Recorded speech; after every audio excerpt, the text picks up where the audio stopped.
And so this section of the book ends with Saul coming to a grisly death after losing a battle with the Philistines. 1 Samuel tells some of the most intricate, well-told stories you find anywhere in the Bible. And the characters Saul and David, they're portrayed very realistically.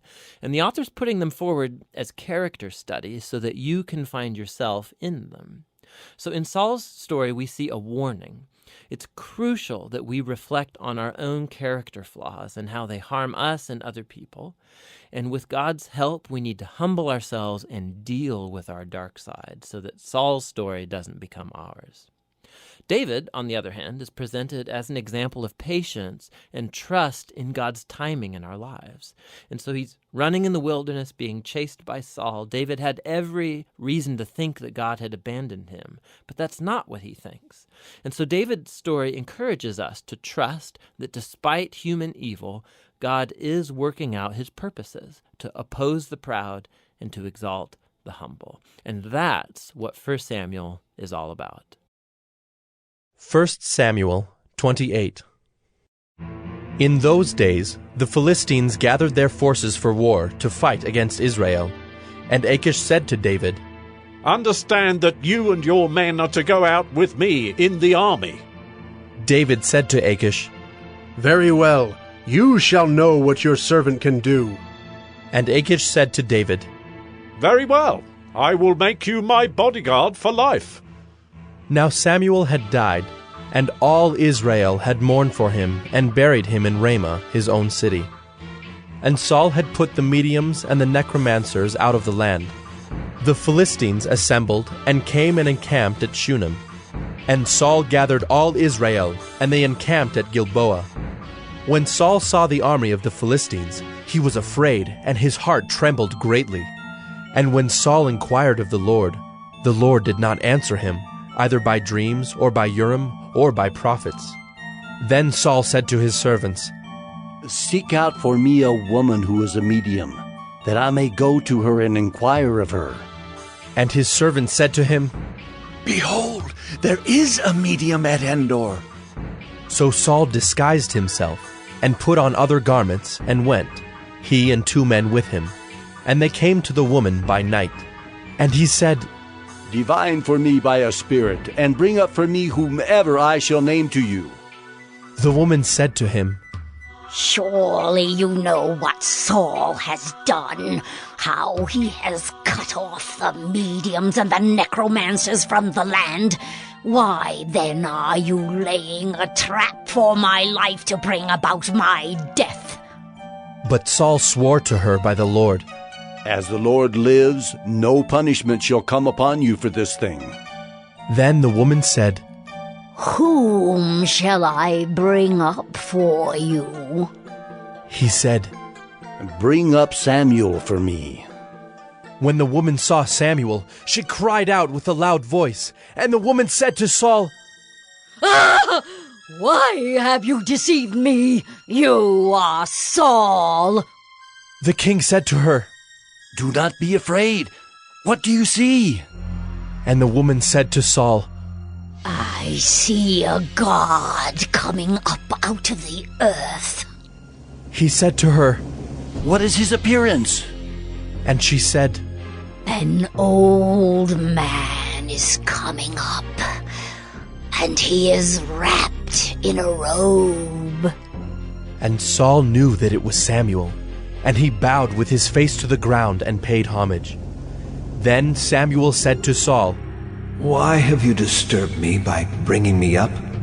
Saul answered, "I am in great distress, for the Philistines are warring against me, and God has turned away from me and answers me no more, either by prophets or by dreams. Therefore I have summoned you to tell me what I shall do."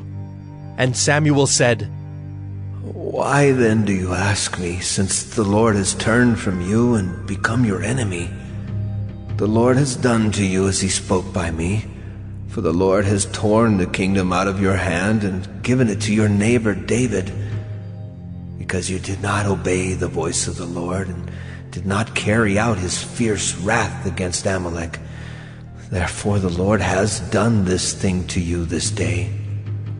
Moreover, The Lord will give Israel also with you into the hand of the Philistines. And tomorrow you and your sons shall be with me. The Lord will give the army of Israel also into the hand of the Philistines." Then Saul fell at once, full length on the ground, filled with fear because of the words of Samuel. And there was no strength in him, for he had eaten nothing all day and all night.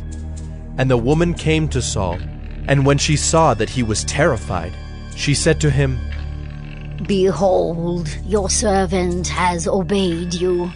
I have taken my life in my hand and have listened to what you have said to me. Now, therefore, you also obey your servant. Let me set a morsel of bread before you, and eat, that you may have strength when you go on your way." He refused and said, "I will not eat." But his servants, together with the woman, urged him, and he listened to their words. So he arose from the earth and sat on the bed. Now the woman had a fattened calf in the house, and she quickly killed it. And she took flour and kneaded it, and baked unleavened bread of it. And she put it before Saul and his servants, and they ate. Then they rose and went away that night. 1 Samuel 29.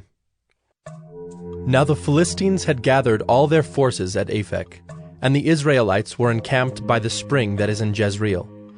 As the lords of the Philistines were passing on by hundreds and by thousands, and David and his men were passing on in the rear with Achish, the commanders of the Philistines said, "What are these Hebrews doing here?"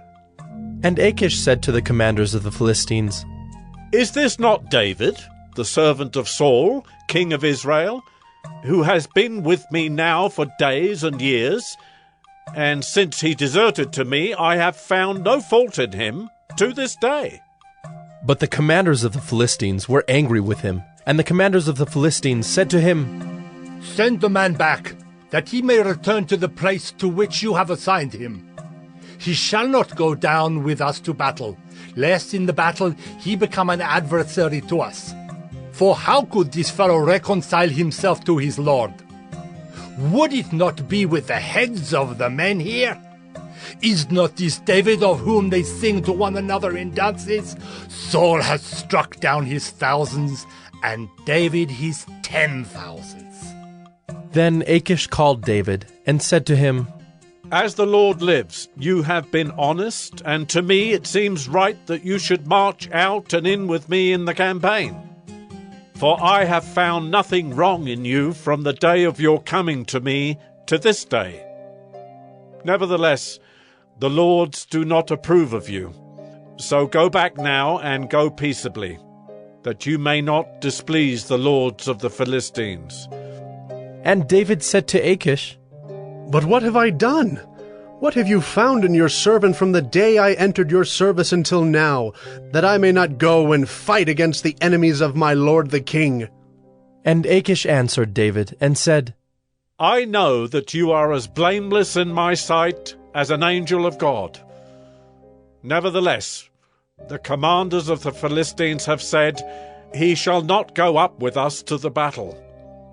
Now then, rise early in the morning with the servants of your Lord who came with you, and start early in the morning, and depart as soon as you have light." So David set out with his men early in the morning to return to the land of the Philistines. But the Philistines went up to Jezreel. 1 Samuel 30. Now when David and his men came to Ziklag on the third day, the Amalekites had made a raid against the Negeb and against Ziklag. They had overcome Ziklag and burned it with fire, and taken captive the women and all who were in it, both small and great. They killed no one, but carried them off and went their way. And when David and his men came to the city, they found it burned with fire, and their wives and sons and daughters taken captive. Then David and the people who were with him raised their voices and wept until they had no more strength to weep. David's 2 wives also had been taken captive, Ahinoam of Jezreel and Abigail, the widow of Nabal of Carmel. And David was greatly distressed, for the people spoke of stoning him, because all the people were bitter in soul, each for his sons and daughters. But David strengthened himself in the Lord his God. And David said to Abiathar the priest, the son of Ahimelech, Bring me the ephod. So Abiathar brought the ephod to David. And David inquired of the Lord, Shall I pursue after this band? Shall I overtake them? He answered him, Pursue, for you shall surely overtake and shall surely rescue. So David set out, and the 600 men who were with him, and they came to the brook Besor, where those who were left behind stayed. But David pursued, he and 400 men. 200 stayed behind, who were too exhausted to cross the brook Besor. They found an Egyptian in the open country, and brought him to David. And they gave him bread, and he ate. They gave him water to drink, and they gave him a piece of a cake of figs, and 2 clusters of raisins. And when he had eaten, his spirit revived, for he had not eaten bread or drunk water for 3 days and 3 nights. And David said to him, To whom do you belong, and where are you from? He said, I am a young man of Egypt, servant to an Amalekite. And my master left me behind, because I fell sick 3 days ago.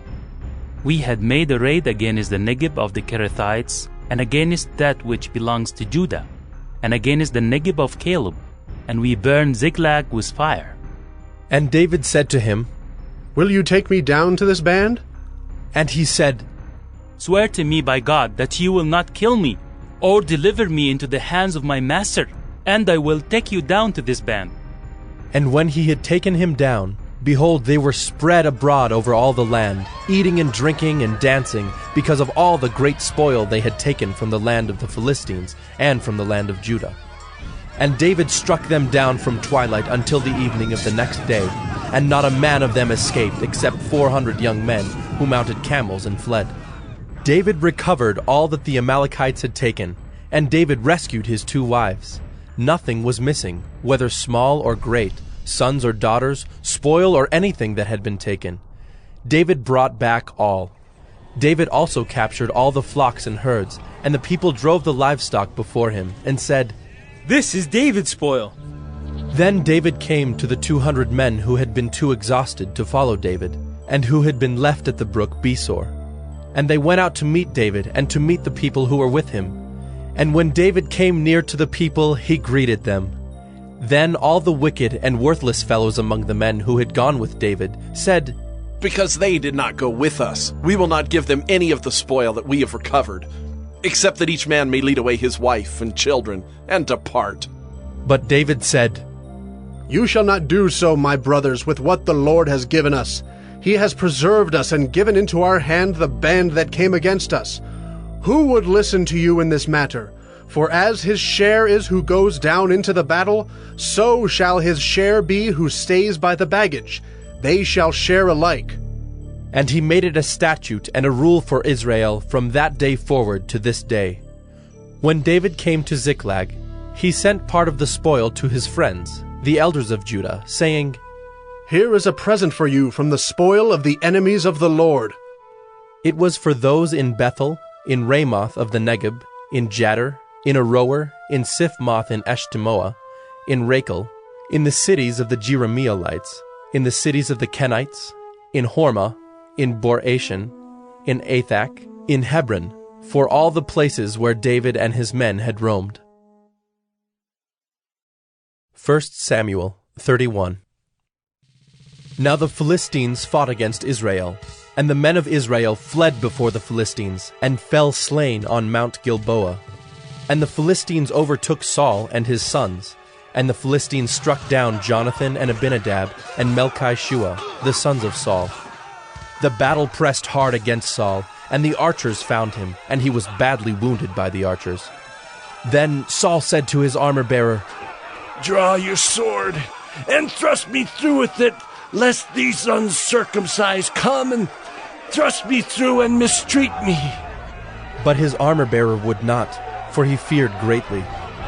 Therefore Saul took his own sword and fell upon it. And when his armor-bearer saw that Saul was dead, he also fell upon his sword and died with him. Thus Saul died, and his 3 sons, and his armor-bearer, and all his men on the same day together.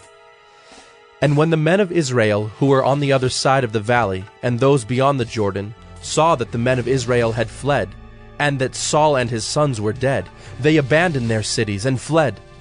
And the Philistines came and lived in them. The next day, when the Philistines came to strip the slain, they found Saul and his 3 sons fallen on Mount Gilboa.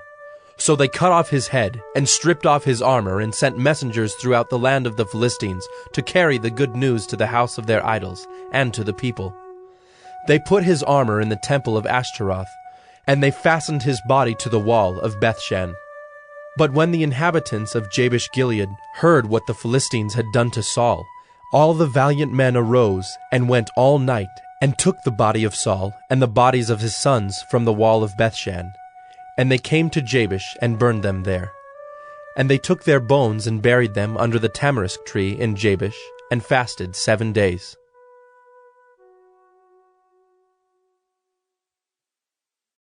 Psalm 18. To the choirmaster. A psalm of David, the servant of the Lord, who addressed the words of this song to the Lord on the day when the Lord rescued him from the hand of all his enemies and from the hand of Saul. He said, I love you, O Lord, my strength. The Lord is my rock and my fortress and my deliverer. My God, my rock in whom I take refuge, my shield and the horn of my salvation, my stronghold. I call upon the Lord who is worthy to be praised, and I am saved from my enemies. The cords of death encompassed me, the torrents of destruction assailed me. The cords of Sheol entangled me, the snares of death confronted me. In my distress I called upon the Lord. To my God I cried for help. From his temple he heard my voice, and my cry to him reached his ears. Then the earth reeled and rocked. The foundations also of the mountains trembled and quaked, because he was angry. Smoke went up from his nostrils, and devouring fire from his mouth. Glowing coals flamed forth from him. He bowed the heavens and came down. Thick darkness was under his feet. He rode on a cherub and flew. He came swiftly on the wings of the wind. He made darkness his covering, his canopy around him, thick clouds dark with water. Out of the brightness before him, hailstones and coals of fire broke through his clouds. The Lord also thundered in the heavens, and the Most High uttered his voice, hailstones and coals of fire. And he sent out his arrows and scattered them. He flashed forth lightnings and routed them. Then the channels of the sea were seen, and the foundations of the world were laid bare at your rebuke, O Lord, at the blast of the breath of your nostrils. He sent from on high. He took me. He drew me out of many waters. He rescued me from my strong enemy and from those who hated me, for they were too mighty for me. They confronted me in the day of my calamity, but the Lord was my support. He brought me out into a broad place. He rescued me because he delighted in me. The Lord dealt with me according to my righteousness. According to the cleanness of my hands he rewarded me. For I have kept the ways of the Lord, and have not wickedly departed from my God. For all his rules were before me, and his statutes I did not put away from me.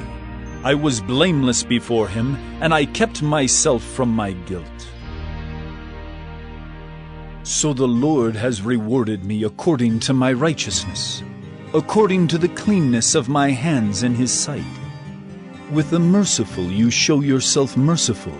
With the blameless man you show yourself blameless. With the purified you show yourself pure, and with the crooked you make yourself seem tortuous. For you save a humble people, but the haughty eyes you bring down. For it is you who light my lamp.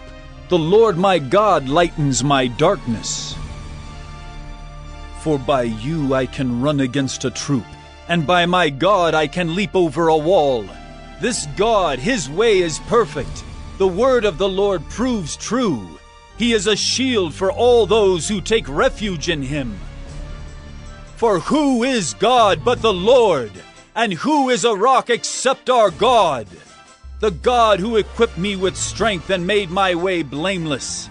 He made my feet like the feet of a deer and set me secure on the heights.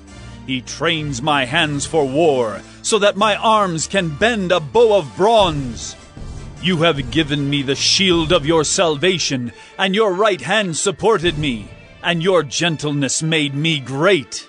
You gave a wide place for my steps under me, and my feet did not slip. I pursued my enemies and overtook them, and did not turn back till they were consumed. I thrust them through so that they were not able to rise. They fell under my feet. For you equipped me with strength for the battle.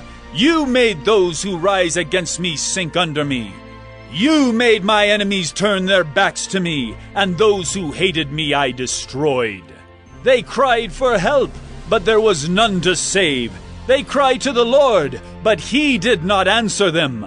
I beat them fine as dust before the wind. I cast them out like the mire of the streets. You delivered me from strife with the people.